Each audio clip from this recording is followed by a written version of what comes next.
शादी के 6 साल बाद तनु माँ बनने जा रही थी। उसकी खुशी सातवें आसमान पर थी। मगर उसका पति अभय कुछ ज़्यादा खुश नहीं था। तनु अकेली ही डॉक्टर के पास जाती, अपने खाने पीने का ध्यान रखती और अगर कभी अभय को कुछ कहती तो काम में बिजी होने का रोना रोकर वह अपनी जिम्मेदारियों से पल्ला झाड़ लेता। तनु बड़ी बेसब्र से दिन गिन रही थी। बच्चे के आने से अभय को शायद कुछ जिम्मेदारी का एहसास हो जाए, शायद उसके अंदर भी नन्ही जान के लिए प्यार उपजे। इसी उम्मीद से वह सब कुछ अपने कंधों पर संभाले बैठी थी। कुछ ही दिनों की तो बात है, बच्चे के आने से सब ठीक हो जाएगा। यही सोचकर उसने काम पर जाना नहीं छोड़ा, क्योंकि उसकी और अभय की कमाई से घर मजे से चल रहा था। पार्लर की मालकिन तनु के हुनर की कायल थी। एक तरह से तनु के हाथों का ही कमाल था कि ग्राहकों की संख्या लगातार बढ़ती जा रही थी।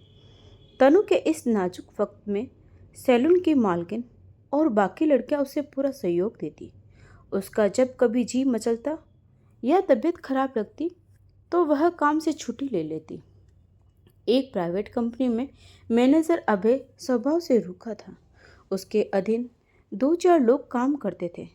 उसके ऑफिस में एक पोस्ट खाली थी जिसके लिए विज्ञापन दिया गया था। कंपनी में ग्राहक सेवा के लिए योग्यता के साथ साथ किसी मिलनसार और आकर्षक लड़की की जरूरत थी।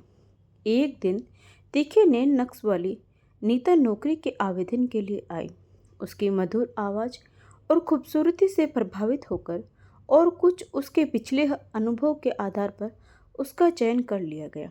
अभय के अधीन होने के कारण उसे काम सिखाने की पूरी जिम्मेदारी अभय पर थी। नीता उन लड़कियों में से थी जिन्हें योग्यता से ज़्यादा अपनी सुंदरता पर भरोसा होता है।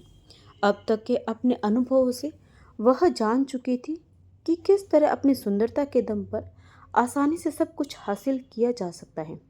छोटे शहर से आई नीता कामयाबी की मंजिल छूना चाहती थी। कुछ ही दिनों बाद वह समझ गई कि अभय उस पर फिदा है। फिर इस बात का वह भरपूर फायदा उठाने लगी। नीता का जादू अभय पर चला तो वह उस पर कुछ ज़्यादा ही मेहरबान रहने लगा। नीता बहाने बनाकर ऑफिस के कामों को टाल देती जिन्हें अभय दूसरे लोगों से करवाता। अक्सर बेवजह छुट्टी लेकर घूमने फिरने निकल पड़ती। उसे तो बस उस पैसे से मतलब था जो उसे नौकरी से मिलते थे। साथ में काम करने वाले लोग अभय के दबदबे की वजह से नीता की हरकतों को नज़रअंदाज कर देते। अपनी सुंदरता और शौक अदाओं के बल पर नीता अभय के दिल दिमाग में पूरी तरह उतर गई।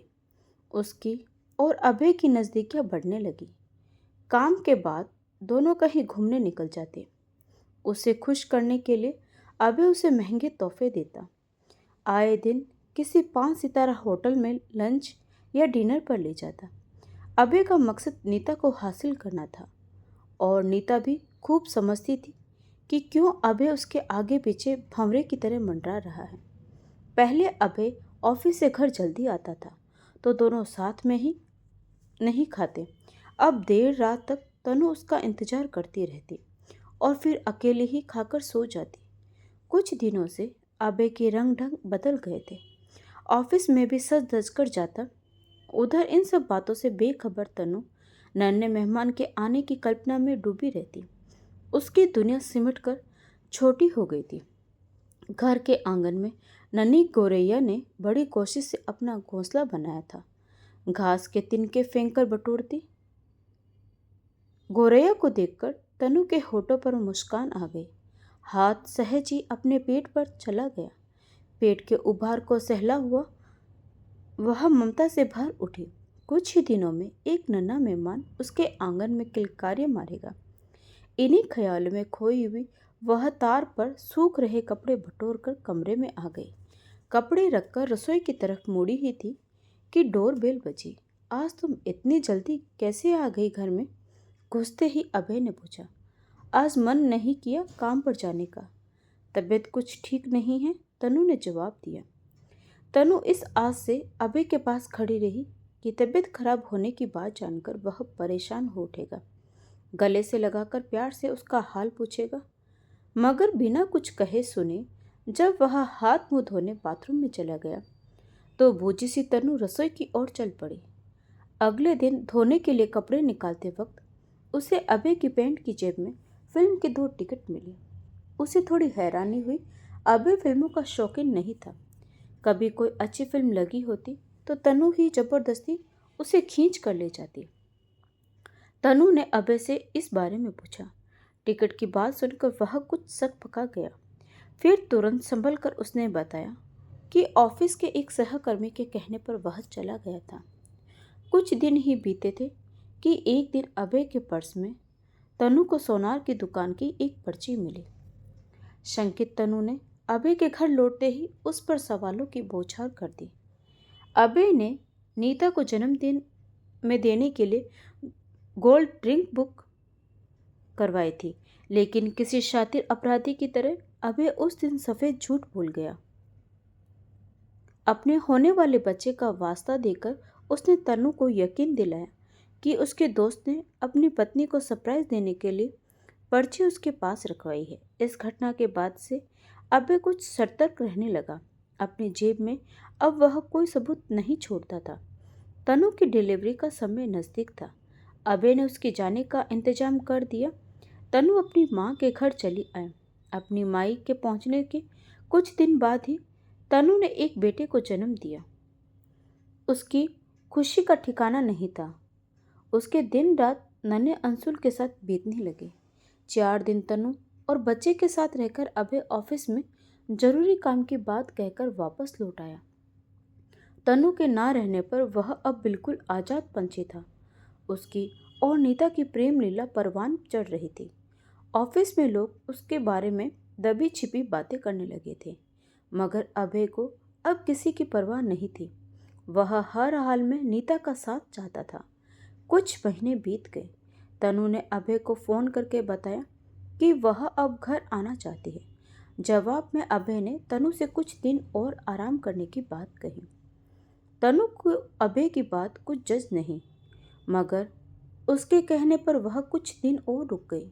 3 महीने बीतने को आए, मगर अभय उसे लेने नहीं आया, तो उसने अभय को बताए बिना खुद ही आने का फैसला कर लिया। दरवाजे की घंटी बड़ी देर तक हाथ रखने पर भी जब दरवाज़ा नहीं खुला तो तनु को फिक्र होने लगी।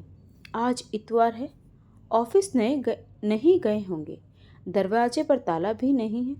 इसका मतलब कहीं बाहर नहीं गए हैं। तो फिर इतनी देर क्यों लग रही है, उसने सोचा।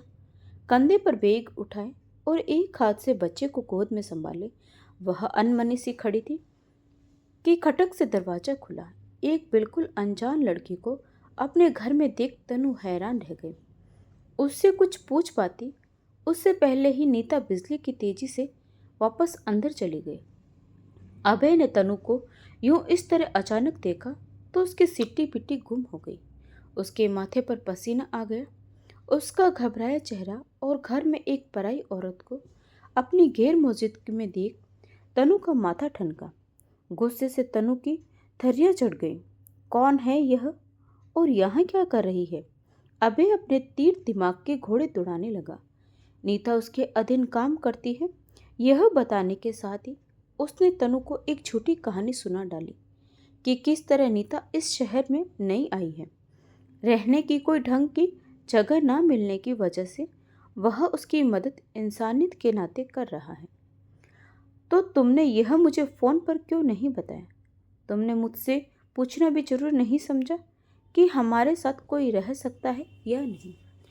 यह आज ही तो आई है और मैं तुम्हें बताना ही वाला था। और देखो ना, मुझे तुम्हारी और मुन्ने की कितनी याद आ रही थी। अभय ने नीता को कौड़ी से लेकर अंशुल को सीने से लगा लिया। तनु का शक अभी भी दूर नहीं हुआ कि तभी नीता बेहद मासूम चेहरा बनाकर उसके पास आई। मुझे माफ़ कर दीजिए, मेरी वजह से आप लोगों को बहुत तकलीफ़ हो रही है। वैसे इसमें इनकी कोई गलती नहीं है। मेरी मजबूरी देखकर इन्होंने मुझे यहाँ रहने को कहा। मैं आज ही किसी होटल में चली जाती हूँ। इस शहर में बहुत से वुमेन हॉस्टल भी तो हैं। जी है तो सही, लेकिन सब जगह किसी जान पहचान वाले की गारंटी चाहिए और मैं यहाँ किसी को भी नहीं जानती। अभय और नीता अपनी मक्कारी से तनु को समझाने में कामयाब हो गए। तनु उन दोनों की तरह चालाक नहीं थी। नीता की अकेली औरत होने के बाद से उसके दिल में थोड़ी सी हमदर्दी जाग उठी। उसका गेस्ट रूम खाली था तो उसने नीता को कुछ दिन रहने की इजाज़त दे दी। अभय की तो जैसे पाछा खिल गई। एक ही छत के नीचे पत्नी और प्रेमिका दोनों का साथ उसे मिल रहा था। वह अपने को दुनिया का सबसे खुशकिस्मत इंसान समझने लगा। तनु के आने के बाद अभय और नीता की प्रेम लीला में थोड़ी रुकावट तो आई, पर दोनों अब होश होशियारी से मिलते जुलते थे। कोशिश होती थी कि ऑफिस से भी अलग अलग समय पर निकले ताकि किसी को शक ना हो। तनु के सामने दोनों ऐसे पेश आते जैसे उनका रिश्ता सिर्फ ऑफिस तक ही सीमित हो। तनु घर की मालकिन थी तो हर काम उसकी मर्जी से होता था। थोड़े ही अंतराल के बाद नीता उसकी तुलना खुद से करने लगी। उसके तन मन पर अभय अपना हक जताता था, मगर उनका रिश्ता कानून और समाज की नज़रों में नाजायज था। ऑफिस में वह सबके मनोरंजन का साधन थी। सब उससे चुहल भरे अंदाज में बात करते। उनकी आंखों में नीता को अपने लिए इज्जत कम और हवस ज़्यादा दिखती थी। समाज में पत्नी का दर्जा क्या होता है, अभय और तनु के साथ रहते हुए उसे इस बात का अंदाजा तो हो गया था। तनु की जो जगह उस घर में थी, वह जगह अब नीता लेना चाहती थी। वह सोचने लगी कि आखिर कब तक वह अभय के लिए खिलौना बनकर रहेगी। कभी न कभी तो अभय इस खिलौने से ऊब जाएगा। नीता को अब अपने भविष्य की चिंता होने लगी। अभय के पास ओहदा और पैसा दोनों थे। उसके साथ रहकर नीता को अपना भविष्य सुनहरा लग रहा था। उसने अब अपना दाव फेंकना शुरू किया। वह अभय पर तनु को तलाक देने का दबाव डालने लगी। शातिर दिमाग अभय को घर वाली और बाहर वाली दोनों का सुख मिल रहा था। वह शादी के पचड़े में नहीं पड़ना चाहता था। उसे नीता को कई तरीकों से समझाने की कोशिश की तो वह जिद पर अड़ गई। उसने अभय के सामने शर्त रख दी कि या तो वह तनु को तलाक देकर उससे शादी करे या फिर वह सदा के लिए उससे अपना रिश्ता तोड़ ले। बेहद खूबसूरत नीता को अभय कतई नहीं छोड़ना चाहता था। उसने नीता से कुछ दिन की मोहलत मांगी। एक रात तनु की नींद अचानक खुली तो उसने पाया कि अभय बिस्तर से नजरें हटा रहा है। तनु को बातचीत की आवाज़ें सुनाई दी तो वह कमरे से बाहर आई। द आवाज़ें नीता के कमरे से आ रही थी। दरवाज़ा पूरी तरह बंद नहीं था। एक झीरी से तनु ने अंदर झांका। बिस्तर पर नीता और अभय आपत्तिजनक हालत में थे। दोनों इतने बेखबर थे कि उन्हें तनु के वहां होने का भी पता नहीं चला। उस दृश्य ने तनु को कर दिया। उसकी हिम्मत नहीं हुई कुछ देर और वहां रुकने की। जैसे गई थी वैसे ही उल्टे पांव कमरे में लौट आई। आंखों से लगातार आंसू बहते जा रहे थे। उसकी नाक के नीचे यह सब हो रहा था और वह बेखबर रही। वह यकीन नहीं कर पा रही थी कि इतना बड़ा विश्वासघात दोनों ने उसके साथ किया। तनु के दिल में नफरत का जवार भाटा उछाल मार रहा था। उसके आंसू पहुंचने वाला वहां कोई नहीं था। दिमाग में बहुत से विचार कुलुप आने लगे। अगर अभी कमरे में जाकर दोनों को जलील करे तो उसका मन शांत हो जाएगा और फिर वह हमेशा के लिए यह घर छोड़कर चली जाएगी। फिर उसे ख्याल आया कि वह क्यों अपना घर छोड़कर जाए। यहाँ से जाएगी तो नीता, जिसने उसके सुहाग पर डाका डाला, उसके सोते हुए बच्चे पर नजर डाल दी। तनु ने खुद को किसी तरह संयत किया और फिर एक फैसला ले लिया। बड़ी देर बाद अभय अपने कमरे में लौट आया और तनु को नींद में बेखबर समझ चुपचाप बिस्तर पर ऐसे लेट गया जैसे कुछ हुआ ही नहीं। दूसरी सुबह जब नीता ऑफिस के लिए निकल रही थी तभी तनु ने उसका रास्ता रोक लिया। बोली, सुनो नीता, अब तुम यहाँ नहीं रह सकती, इसलिए आज ही अपना सामान उठाकर चले जाओ। तनु की आंखों में उसके लिए नफरत के शोले धधक रहे थे। यह क्या कह रही हो तुम नीता, कहीं नहीं जाएगी, अभय के बीच में आते हुए कहा। अभय की शय पाकर नीता अभय के साथ खड़ी हो गई और तनु के तन बदन में आग लग गई। एक तो चोरी, ऊपर से सीना चोरी। नीता की ढिठाई देखकर तनु से रहा नहीं गया। गुस्से की ज्वाला में उबलते तनु ने नीता की बाह पकड़कर उसे लगभग धकेल दिया। तभी एक जोरदार तमाचा तनु के गाल पर पड़ा। वह सन्न रह गई। एक दूसरी औरत के लिए अबे उस पर हाथ उठा सकता है, वह सोच भी नहीं सकती थी। उसकी आंखें भर आई। अबे के रूप में एक अजनबी वहां खड़ा था, उसका पति नहीं। किसी जख्मी शेर की तरह घुर्राते हुए तनु बोली, सब समझती हूँ मैं, तुम्हें इसे यहाँ क्यों रखना चाहते हो?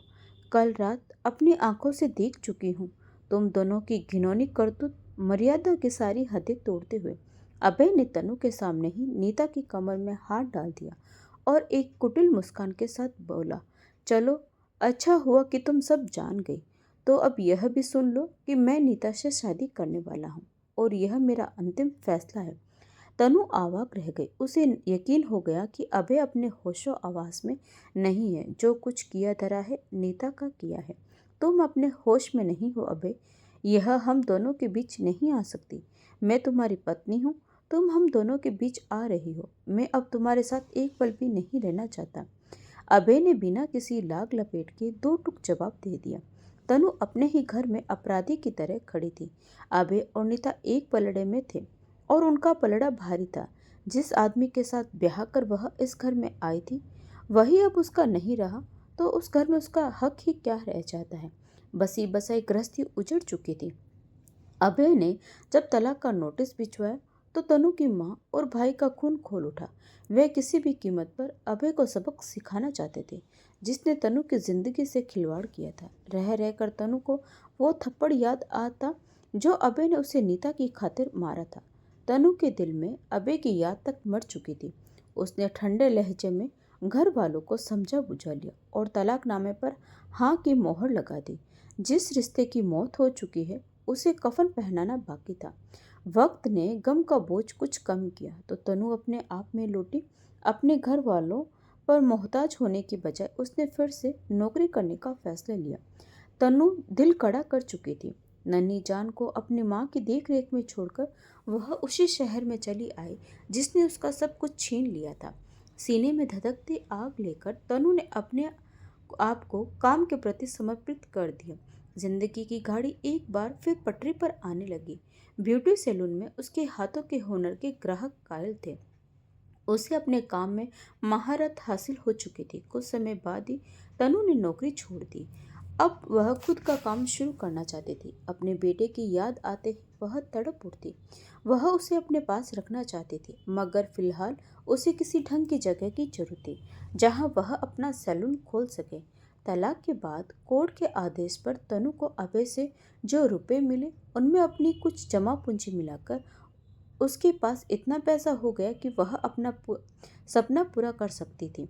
अपने सैलून के लिए जगह तलाश करने की दौड़ धूप में उसकी मुलाकात प्रॉपर्टी डीलर अमित से हुई।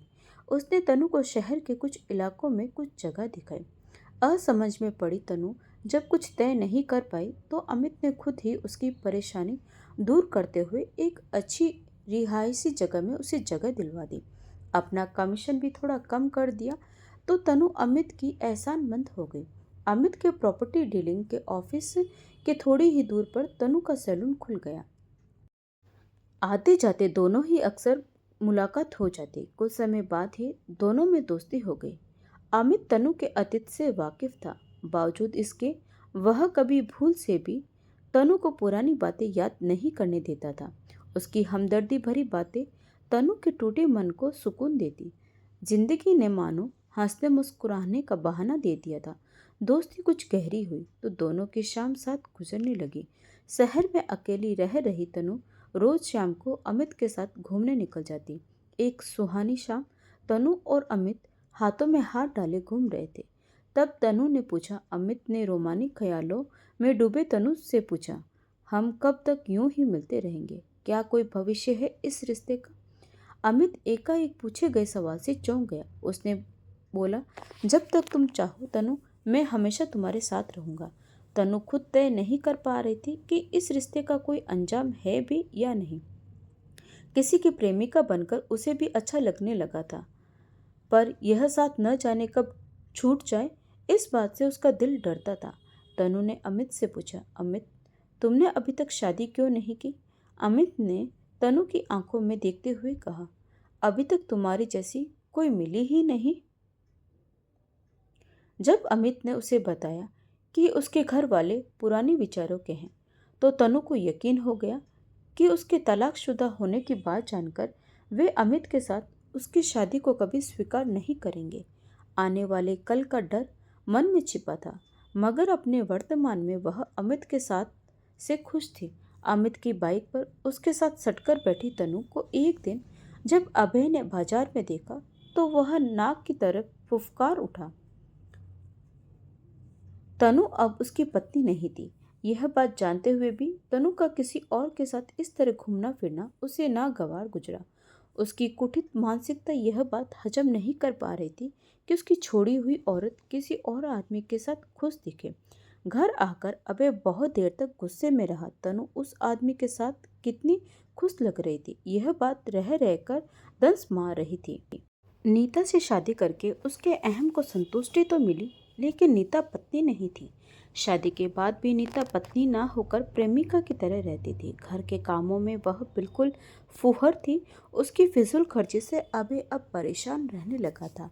कभी उस पर झुंझुला उठता तो नीता उसका जीना हराम कर देती, तलाक और पुलिस की धमकी देती।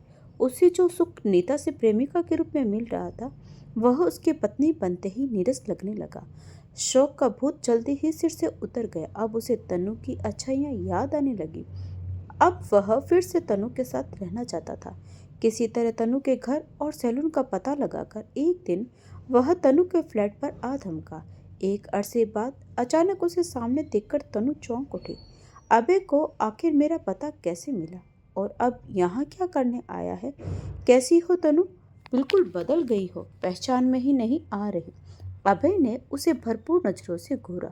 तनु सज संवर कर रहती थी ताकि उसके सलून में ग्राहकों का आना बना रहे। अब वह आधुनिक फैशन के कपड़े भी पहनने लगी थी। सलीके से कटे बाल और आत्मनिर्भरता के भाव उसके चेहरे की रौनक बढ़ा रहे थे। उसका रंग रूप भी पहले की तुलना में निखर आया था। कांच की तरह टूटे दिल के टुकड़े बटोर उसके हाथ लहूलुहान भी हुए थे, मगर उसने अपनी हिम्मत कभी टूटने नहीं दी। वह अब जीवन की हर मुश्किल का सामना कर सकती थी। तो अभय क्या चीज़ है? किस काम से आए हो? उसने बेहद अपेक्षा भरे लहजे से पूछा। उसकी बेखौफ देख अभय जल भुन गया, लेकिन फौरन उसने पलटवार किया। मैं अपने बेटे से मिलने आया हूँ। तुमने मुझे मेरे ही बेटे से अलग कर दिया है। आज अचानक तुम्हें बेटे पर प्यार कैसे आ गया? इतने दिनों में तो एक बार भी खबर नहीं ली। उसकी एक व्यंग्य भरी मुस्कुराहट तनु के अधरों पर आ गई। तुम्हें क्या लगता है मैं अंशुल से प्यार नहीं करता? बाप हूँ उसका। जितना हक तुम्हारा है उतना मेरा भी है। तो तुम अब हक जताने आए हो। कानून ने बेशक तुम्हें हक दिया है, मगर वह मेरा बेटा है, तनु ने कहा। बेटे से मिलना बस एक बहाना था अभय के लिए। वह तो दोबारा से तनु का साथ चाहता था। उसने बोला, सुनो तनु, मैं तुम्हारा गुनहगार हूँ। मुझसे बहुत बड़ी गलती हो सके तो मुझे माफ़ कर दो। अभय के तेवर अचानक नरम पड़ गए। उसने तनु का हाथ पकड़ लिया। तभी एक झन्नाकेदार तमाचा अभय के गाल पर पड़ा।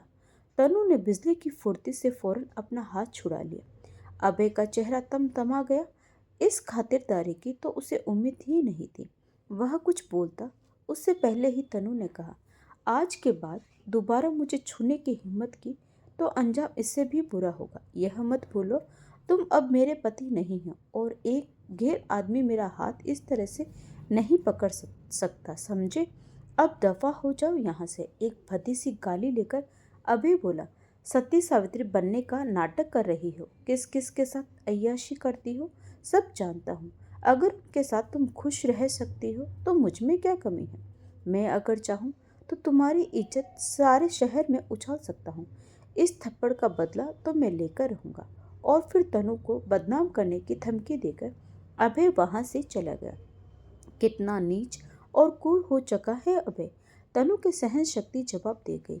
वह तकिए पर सिर रखकर खुद पर रोती रही। जुल्म उस पर हुआ था, लेकिन कसूरवार भी उसे ही ठहराया जा रहा था। इस मुश्किल की घड़ी में उसे अमित की जरूरत महसूस होने लगी। उसके प्यार का मरहम उसके दिल को सुकून दे सकता था। उसने अपने फ़ोन पर अमित का नंबर मिलाया। कई बार कोशिश करने पर भी जब उसने फ़ोन नहीं उठाया तो वह अपना पर्स उठाकर उससे मिलने चल पड़े।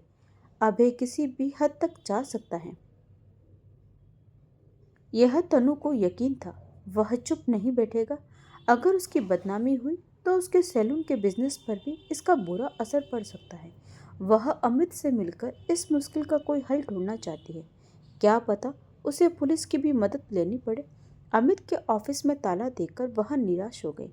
अमित उसके एक बार बुलाने पर दौड़ चला आता था, लेकिन आज उसका फोन क्यों नहीं उठा रहा। उसे याद आया जब वह पहली बार अमित से मिली थी तो उसने अपना विजिटिंग कार्ड दिया था। उसने पर्स टटोला, कार्ड मिल गया। ऑफिस और घर का पता उसमें मौजूद था।